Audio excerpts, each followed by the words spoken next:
நானும் network marketing பண்ணுங்கன்னு எவ்வளோதான் நான் கத்திக்கிட்டு இருக்கிறதுங்க. ஏங்க, தமிழ்நாட்டில் இன்றைக்கி வேலை வாய்ப்பு ரொம்ப கம்மியாயிட்டே வருதுங்க. படித்த இளைஞர்கள் இன்றைக்கி வேலை இல்லாமல் கஷ்டப்பட்டுக்கிட்டு இருக்காங்க. அப்படி வேலை கிடைச்சாலும் 90% மக்களுக்கு வெறும் 20,000 ரூபா சம்பளம் தாங்க கிடைக்குது.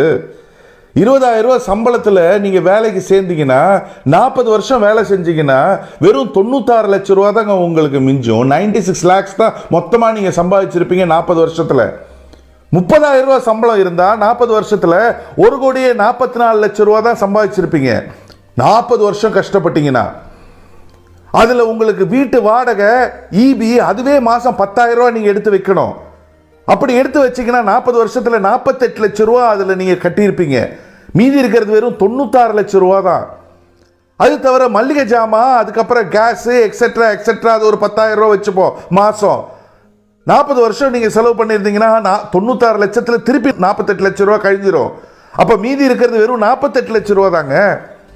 அதுக்கப்புறம் பெட்ரோலு, அந்த வண்டியோட மெயின்டெனன்ஸு, அதெல்லாம் ஒரு 5,000 ரூபா எடுத்துப்போம்.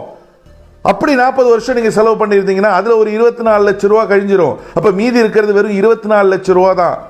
அதுக்கப்புறம் பிள்ளைங்களுடைய எஜுகேஷனு, ஹாஸ்பிட்டல் செலவு, அது தவிர ஏகப்பட்டது இருக்குது. அது ஒரு 5,000 ரூபா வச்சுப்போம். 40 வருஷம் பார்த்தீங்கன்னா அது ஒரு 24 லட்சம் ரூபா. மீதி இருக்கிறது ஜீரோ. அதை தவிர ட்ரெஸ் இருக்கு, நகை இருக்கு, பிள்ளைங்களுடைய கல்யாணம் இருக்கு, டிராவல் இருக்கு, Deepavali, Pongal, Christmas, new year, Ramzan, Bakrid இருக்கு, ஏதாவது ஒரு மற்ற நண்பர்களோ உறவினர்களுடைய ஃபங்க்ஷன்னா கிஃப்ட் வாங்கிட்டு போனோம், ஏகப்பட்டது இருக்கு.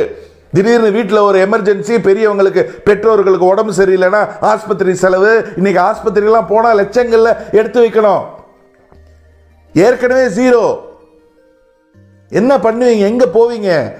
ஏங்க, சொன்னா கேளுங்க. நீங்கள் ஏதாவது வேலையில் இருந்தீங்கன்னா அட்லீஸ்ட் ஒரு பார்ட் டைமாவது நல்ல ஒரு நெட்வொர்க் மார்க்கெட்டிங்கில் நீங்கள் உங்களை இணைச்சிக்கிட்டு உழைப்ப போடுங்க.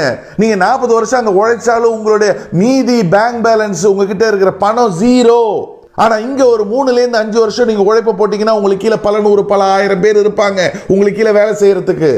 நீங்கள் 30 வருஷத்தில் வேலை செஞ்சாலும் சம்பாதிக்க முடியாததை 3லேருந்து 5 வருஷத்தில் நீங்கள் சரியாக முறையாக நெட்வொர்க் மார்க்கெட்டிங்கில் வேலை செஞ்சால் சம்பாதிக்க முடியுன்றதுனால தானே நான் சொல்லிட்டு இருக்கேன்.